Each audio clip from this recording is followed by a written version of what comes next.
বিসমিল্লাহির রহমানির রহিম। আজকে আমরা শিখব ইজিবিতে একটি টেন্ডারের কিভাবে পিসিসি তৈরি করা হয়, অর্থাৎ টিডিএস এর পরে কিভাবে আমরা পিসিসি তৈরি করতে পারি। সেজন্য আমি আমার ইজিবিতে চলে গেলাম। তারপর পিই হিসেবে লগ ইন করার পর দেখুন আমি যে টেন্ডারটার পিসিসি তৈরি করতে চাচ্ছি, যেমন আমি চাচ্ছি 570990 এআইডি টেন্ডার আইডির অধীনে যে টেন্ডারটা আছে তার পিসিসি তৈরি করব। তাই আমি ড্যাশবোর্ডে ক্লিক করলাম। দেখুন ড্যাশবোর্ডে আসার পর আমি যাব ডকুমেন্টস থেকে 4 নাম্বার সেকশনে, এই যে 4 সেকশন নং এর 4-এ দেখবেন আপনারা পার্টিকুলার কন্ডিশন অফ কন্ট্রাক্ট, এটাকে সংক্ষেপে পিসিসি বলা হয়। আমি এটাতে কাজ করব, তাই আমি এডিটে ক্লিক করলাম। এখন দেখুন কতগুলো আমাদের সেকশন দেখাচ্ছে, সাবসেকশন। এই প্রত্যেকটার ভিতরে আরো সাবসেকশন আছে। তো যেরকম আমরা টিডিএস এ দেখেছিলাম, আমরা এবার পিসিসি তে এই কাজগুলো করার জন্য তার আগে আমার কি কি লাগবে, এই টেন্ডারটার নোটিশ লাগবে, আর এই টেন্ডারটার মতোই একটা টেন্ডারের পিসিসি এর পিডিএফ যে ফাইলটা আছে ওইগুলো আমার ওপেন করা লাগবে। সেজন্য আমি আমার কম্পিউটারে যেখানে এই ফাইলগুলো রেখেছি আমি সেখানে চলে গেলাম। এই যে দেখুন আমি এই টেন্ডারটার কাজ করতেছি, তাতে ওপেন করলাম। এই যে আমার নোটিশ, এই টেন্ডারটার নোটিশটা আমি ওপেন করব। নোটিশটা ওপেন হয়ে গেল। এখন আমাদের যেটা করতে হবে, সেম একটা পিসিসি নিতে হবে। তো আমি এই টেন্ডারটা ঠিক একই ধরনের টেন্ডার, আমি এটা ওপেন করছি। এর ভিতরে এই যে দেখেন পিসিসি, এই পিসিসিটা কিন্তু এই টেন্ডারের না, অন্য আরেকটি টেন্ডারের। এটা আমি স্যাম্পল হিসেবে নিয়েছি যাতে আমার কাজটা করতে সুবিধা হয়। তো দেখুন এখানে এ জেনারেল আছে, তারপরে বি আছে, সবকিছু ফিল আপ করা আছে। তো আমরা আমাদের ইজিবিতে চলে যাই। আমরা জেনারেল নিয়ে কাজ করব, তাই এডিটে ক্লিক করলাম। এখন আমাকে কতগুলো এই যে সাব সেকশনের ভিতরেও আবার কিছু অংশ আছে, সেগুলো ফিল আপ করতে হবে। প্রথম থেকে দ্য পিই অর্থাৎ প্রকিউরিং এন্টিটিজ, তার নাম এবং অ্যাড্রেস দিতে হবে। প্রজেক্ট ম্যানেজারের নাম অ্যাড্রেস দিতে হবে। এইভাবে সবগুলো ফিল আপ করতে হবে। সেজন্য আমি যেটা করব, এখানে যে স্যাম্পল পিসিসিটা আমি নিয়েছি এখানে আসব, তারপর জেনারেলে দেখুন এখানে দেয়া আছে। তো এখান থেকে আমি প্রতিটা এভাবে সিলেক্ট করে কন্ট্রোল সি এর মাধ্যমে কপি করে তারপর এখানে একটা একটা করে পেস্ট করে দিতে পারি। এই যে পেস্ট করে দিতে পারি, এভাবে একটা একটা করে কপি করে এনে এখানে পেস্ট করতে পারি। আরো একটা সহজ পদ্ধতি আছে, আমি সেটা দেখাচ্ছি। সেজন্য আমি আগের জায়গায় গেলাম। আমি এই এর আন্ডারে যতগুলো জিনিস আমাকে নিতে হবে আমি সবগুলো একসাথে কপি করব এখান থেকে। সেজন্য দেখুন কি করতে হবে আপনাদের। সহজ পদ্ধতিটা হচ্ছে, আপনারা উইন্ডোজ বি মানে হচ্ছে ভিলেজ লিখতে যে বি আমরা লিখি, সে বি, উইন্ডোজ প্লাস বি একসাথে চাপবেন। তাহলে দেখুন অনেকগুলো জিনিস আমার এখানে আসছে। এগুলো হচ্ছে আমার ক্লিক বোর্ডে, কম্পিউটারের ক্লিক বোর্ডে আগে আগে কপি করা ছিল। তো এগুলো আমি চাচ্ছি যে এগুলো আর এখন রাখবো না আমি। তো এখানে যদি আমি ডিলিট চাপি তাহলে শুধু এই একটাই ডিলিট হবে, বাকিগুলো থাকবে। আর যদি আমি ক্লিয়ার অল দেই তাহলে সব চলে যাবে, মানে এটা খালি। এই যে দেখুন আমার ক্লিক বোর্ডটা এখন খালি বা এমটি। তো এমটি করে নিলাম, কারণ হচ্ছে আমি চাচ্ছি শুধু এইগুলাই থাকবে। তো আমরা যেহেতু এ পার্টের জেনারেলের সবগুলো একসাথে কপি করে নেব একবারে, তো আমি নিচ থেকে কপি করা শুরু করব। আর একটা সুবিধা আছে, পেস্ট করার সময় আমরা এটা প্রথমটা প্রথমে পাবো, সেই জন্য আমরা শেষ থেকে শুরু করব। এই শেষে আসলাম, দেখুন এই পুরোটা সিলেক্ট, তারপর কন্ট্রোল সি, তারপর একটা সিলেক্ট, কিবোর্ড থেকে কন্ট্রোল সি, তারপরে এই পুরাটা সিলেক্ট, তারপর কিবোর্ড থেকে কন্ট্রোল সি। একইভাবে এটাও কপি করলাম, কন্ট্রোল সি,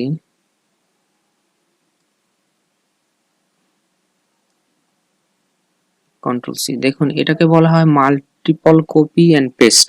এটার একটা সুবিধা আছে, এটা কারো কম্পিউটারে প্রথমত এই অপশনটা খুঁজে নাও পাওয়া যেতে পারে। সেজন্য আমার একটা ভিডিও আছে, সেটা দেখতে পারেন কিভাবে মাল্টিপল কপি এবং মাল্টিপল পেস্ট করা যায়। এটা আপনার কাজের গতি বাড়িয়ে দেবে। দেখুন এ সেকশনের সবগুলো আমি কিন্তু একেবারে কপি করে নিয়েছি। এখন আমি আমার ইয়াতে গেলাম, এইচবিতে গেলাম। আমি চাচ্ছি যে এখানে দা প্রকিউরিং এন্টিটি, এটা নাম অ্যাড্রেসটা দিব। এটা আমি সিলেক্ট করলাম, তারপরে উইন্ডোজ ভি, উইন্ডোজ প্লাস ভিলেজের বি, উইন্ডোজ বি চাপলাম। এই যে দেখুন আমি যে জিনিসগুলা কপি করেছি তখন সবগুলা জিনিস এখানে একটার পর একটা কপি আছে। এখন আমি কোনটা পেস্ট করব?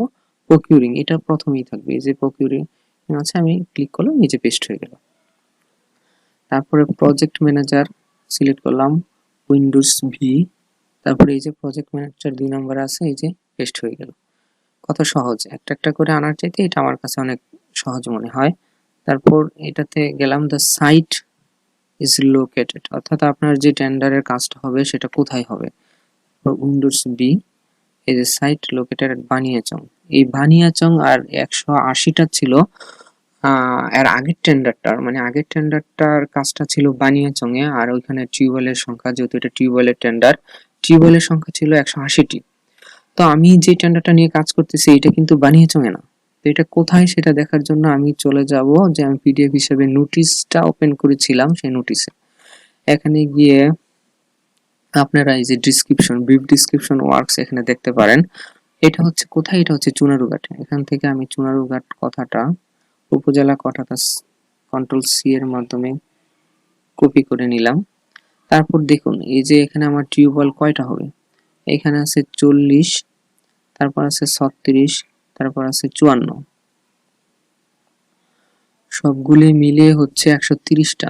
54 আর 36 হচ্ছে 90, আর 40 হচ্ছে 130। তাহলে আমি এখানে গেলাম। তো এই জায়গাটা আমি কি করব, এই জায়গাটা আমি এই বাহুবল উপজেলা, বানিয়াচং উপজেলা, সরি, এই কথাটাকে আমরা যেটা কপি করেছিলাম কন্ট্রোল ভি, এবার কন্ট্রোল ভি এর মাধ্যমে শুধু এটা পেস্ট করব। এটা পেস্ট করে দিলাম, আর যেহেতু আমার এখানে ছিল 130 টোটাল, তো আমি 130 দিয়ে দিলাম, এটার কাজ শেষ। তারপর দেখেন the work consist Windows V, Windows V দেওয়ার পর দেখুন আপনার এখানে কপি করা আছে কনসিস্ট, এই যে the consist, the work consist. তো এটাতে আমি ক্লিক করলাম, এখানে বসে গেল। আমি চাচ্ছি আমার এই 3 নম্বর যে আইটেমটা, এটা আমার এই টেন্ডারে নেই, তো আমি এটা ডিলিট করে দিলাম। তারপরে দেখুন আদার্স ডকুমেন্ট, অন্য কি কি ডকুমেন্ট লাগবে কিনা, উইন্ডোজ ভি, উইন্ডোজ বিতে এই যে নিচে গেলে আধার ডকুমেন্টস, আদার ডকুমেন্টস আমি দিয়ে দিলাম পেস্ট করে। তারপরে এই অংশতে আসবো আমি, এটাও চেঞ্জ করার জন্য ঠিক একই প্রসেস, পুরোটা সিলেক্ট উইন্ডোজ বি, যেহেতু আমি আগেই কপি করে নিয়েছি। এই যে দেখেন প্রসেশনস, এটা আমি দিয়ে দিলাম। তারপর আমার এখানে সব কিন্তু আমার দিয়ে দেওয়া শেষ। তারপর আমি নিচ থেকে আপডেট অল ক্লাসেসে, অল ক্লাসেসে ক্লিক করলাম, তারপর ওকে দিলাম। আমার এ অংশের কাজ শেষ হয়ে গেছে, এই এ অংশের কাজ শেষ হয়ে গেছে। এখন আমি ভিউতে গেলে আমি দেখতে পারবো যে আমার জিনিসগুলো ঠিকভাবে হয়েছে কিনা। এই যে দেখেন the procure entity is executive engineer, আমার ঠিকানা আছে, সব আছে, তারপর সব যথাযথভাবে হয়েছে। আমরা আবারও শেষ সব পুরা পিসিসি কমপ্লিট করার পর আবারও দেখব। ব্যাকে চলে গেলাম। এবার দেখেন টাইম কন্ট্রোল, এই টাইম কন্ট্রোল আমি এটা ক্লিক করলাম। এখন আমার অনেকগুলা সাবসেকশন দেখাচ্ছে এর ভিতরে। তো এগুলো করার জন্য আমি আবার পিডিএফ যে স্যাম্পল হিসেবে পিসিসিটা নিয়েছিলাম সেটাতে গেলাম, বি, এই যে টাইম কন্ট্রোল আছে, টাইম কন্ট্রোলের একবারে নিচে যাব, আমি সবগুলাই একেবারে কপি করে নেব এখান থেকে, বারবার আসতে চাচ্ছি না। সেজন্য উইন্ডোজ বি ক্লিক করে আমার সব আসবে, আমি এখানে এটাতে ক্লিক করে ক্লিয়ার অল দিয়ে একবারে কিবোর্ডটা খালি করে নিলাম। আর একেবারে শেষটা থেকে শুরু করব, বি এর শেষ, মানে এই যে সি এর উপরে, মানে বি এর শেষ। তাহলে পুরো অংশ সিলেক্ট, তারপর কন্ট্রোল সি কপি, তারপরে ঠিক একইভাবে কন্ট্রোল সি এর মাধ্যমে এটা কপি করলাম, তারপর সিলেক্ট, কন্ট্রোল সি এর মাধ্যমে কপি করলাম। এই বি এর 3টে পার্ট কিন্তু কপি করা আমার শেষ। এবার দেখুন আমি ইজিবিতে চলে আসলাম। এখন এই স্টার্ট ডেট দিব, পুরোটা সিলেক্ট, তারপর উইন্ডোজ বি, উইন্ডোজ বি চাপার পরে দেখেন এই যে দ্য স্টার্ট ডেট, এই অপশনটা আসছে, আমি এটা ক্লিক করলাম, পেস্ট হয়ে গেছে। এই স্টার্ট ডেটটা কাজের যে শুরুর তারিখ, এটা কবে হবে বলছে যে within 7 days of contract signing, অর্থাৎ কন্ট্রাক্টটা সাইন করার 7 দিনের মধ্যে কাজ শুরু করতে হবে। তো তারপরে দেখুন দ্বিতীয়টা ইন্টেন্ডেড কমপ্লিশন ডেট, মানে হচ্ছে সম্ভাব্য দিন, অর্থাৎ কাজটা শেষ হওয়ার সম্ভাব্য দিন কত হবে। আমি উইন্ডোজ বি প্রেস করলাম, তারপর দেখুন এই যে আমি আগে যেটা কপি করে নিয়েছিলাম এখানে আছে 180 দিন। তো 180 দিন কোনটা ছিল, এর আগের টেন্ডারের পিসিসি থেকে আমি কপি করেছি, ওইটা একটু বড় টেন্ডার ছিল সেই জন্য 180 দিন। আমার এই টেন্ডারটা ওইটার চাইতে একটু ছোট, কাজ কম, সেই জন্য আমি বলতেছি যে না, আমি এটাতে 150 দিন সময় দিব। ঠিকাদারকে 150 দিনের ভিতরে কাজটা শেষ করতে হবে। তো আমি সম্ভাব্য সময় 5 মাস ধরে 150 দিন দিয়েছি। তারপরে দেখুন প্রোগ্রাম, সাবমিটের প্রোগ্রাম, এটার জন্য উইন্ডোজ বি, আমরা এটা একই থাকবে, অর্থাৎ 7 দিন, কন্ট্রাক্ট সাইনের 7 দিনের মধ্যে আমরা উইন্ডোজ বি এর মাধ্যমে পেস্ট করে দিলাম। তারপর আপডেট অল ক্লোজেস, তারপর ওকে। তাহলে দেখুন আমাদের এই টাইম কন্ট্রোলটাও শেষ হয়ে গিয়েছে, টাইম কন্ট্রোলের কাজ শেষ। এবার সিতে আসলাম। তো এখন সিতে আমরা যেটা করব কোয়ালিটি কন্ট্রোল। সিতে কাজ করার জন্য আবার ঠিক একইভাবে এডিটে ক্লিক করলাম।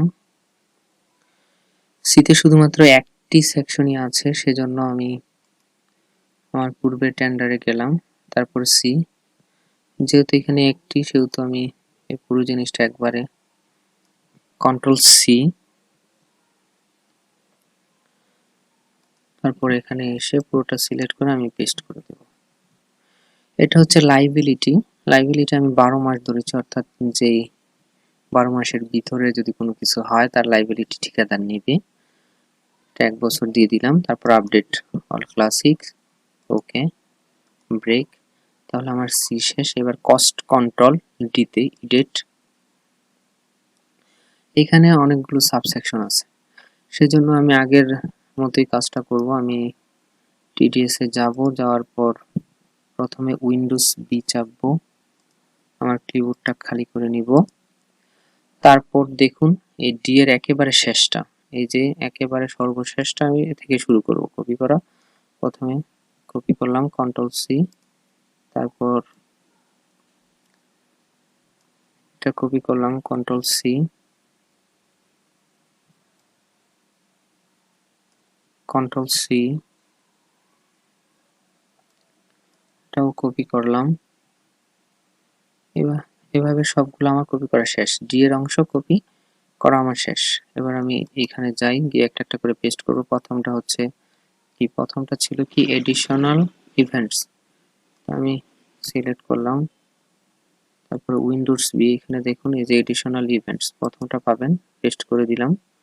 তারপর একটা কি ছিল, proportions of payment, windows B, এই যে দ্বিতীয়টা পাবেন, এটা 10% ধরে দিয়েছি,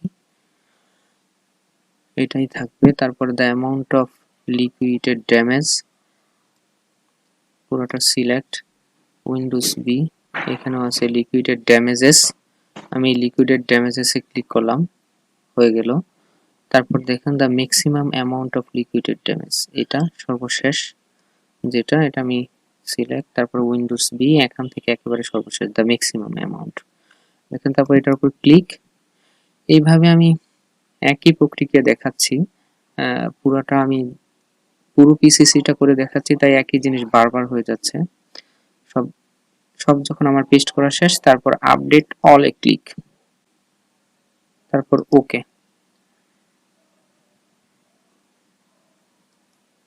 তাহলে আমার কোনটা গেল, এই যে কস্ট কন্ট্রোল, কস্ট কন্ট্রোলের কাজটা শেষ। তারপরে অ্যাপ নাম্বার, এটা দেওয়ার জন্য একইভাবে ইডেট, এখানে শুধু একটি মেনু আছে, আমি গেলাম। তারপরে অ্যাপতে অ্যাপের এটা আমি কন্ট্রোল সি দিয়ে কন্ট্রোল সি দ্বারা কপি করলাম, এখানে আসলাম, সিলেক্ট, কন্ট্রোল বি পেস্ট করে দিলাম। তারপর আপডেট অল ক্লোজেস, ওকে, এই যে এডিট ক্লিক করলাম। এখানেও একটা সাবসেকশন, আমরা আবারও স্যাম্পল, এই যে স্যাম্পল পিসিসি তে গেলাম, স্যাম্পল হিসেবে যেটা এনেছিলাম। এখানে হচ্ছে কি আমার যে অধিদপ্তর আছে, এই অধিদপ্তরের হেড অফিসের ঠিকানাটা আমাকে দিতে হবে। কন্ট্রোল সি দ্বারা কপি করলাম, তারপরে এখানে এনে জাস্ট কন্ট্রোল ভি দিয়ে পেস্ট করে দিলাম, আপডেট অল, তারপর ওকে। এই আমার পিসিসির সব আপডেট করা হয়ে গেল। এইভাবে আপনারা প্রত্যেকটা জিনিস কিবোর্ডে টাইপ করেও লিখতে পারেন। আবার এরকম যদি আগে কোনো একটা পিসিসি কোনো সেম টেন্ডারের থাকে তাহলে সেটা থেকে কপি করে নিয়ে আমার মতো এইভাবে পেস্ট করতে পারেন। তাহলে কাজটা সহজ এবং নির্ভুল হওয়ার সম্ভাবনা বেশি থাকে। তো এখন আমি একটু দেখতে চাচ্ছি যে আমি যে পিসিসিটা করেছি, অর্থাৎ পার্টিকুলার কন্ডিশন অফ কন্ট্রাক্টটা করেছি, কমপ্লিট করেছি, এটা ঠিকঠাক হয়েছে কিনা, কোনো তথ্য মিসিং আছে কিনা। সেই জন্য আমি ভিউতে যাব। ভিউতে গিয়ে দেখেন এখানে এই জেনারেল এর আন্ডারে যে অ্যাড্রেসগুলো দেওয়ার কথা ছিল আমি একটু চেক করব, এই যে ঠিকভাবে দিয়েছি কিনা। ঠিকই দিয়েছি আমি, কোথাও ভুল ধরা পড়ে কিনা সেটা আমি দেখতেছি, বা কোনো ডাটা কপি পেস্ট করতে আমার কোনো মিসিং হয়েছে কিনা। 7 দিন, তারপরে হচ্ছে 150 ডেজ, 12 মাস। আমি মনে হচ্ছে কোথাও মিস করিনি, সব ঠিকঠাকই দিয়েছি। 10%, 0.5%, 10%, তারপরে ঠিকানা। না, আমি কোথাও ভুল করিনি, সবটা ঠিকঠাক ভাবেই দিয়েছি। এইভাবে আমরা খুব সহজে একটা পিসিসি তৈরি করতে পারি। যদি আমার ভিডিওগুলো একটু বড় হয়ে যায়, তবু আমি চাই যে একদম পুরাটা জিনিস প্রসেসটা এক এক পর এক সহজভাবে দেখাতে। তো সকলকে ধন্যবাদ, ভালো থাকবেন সবাই।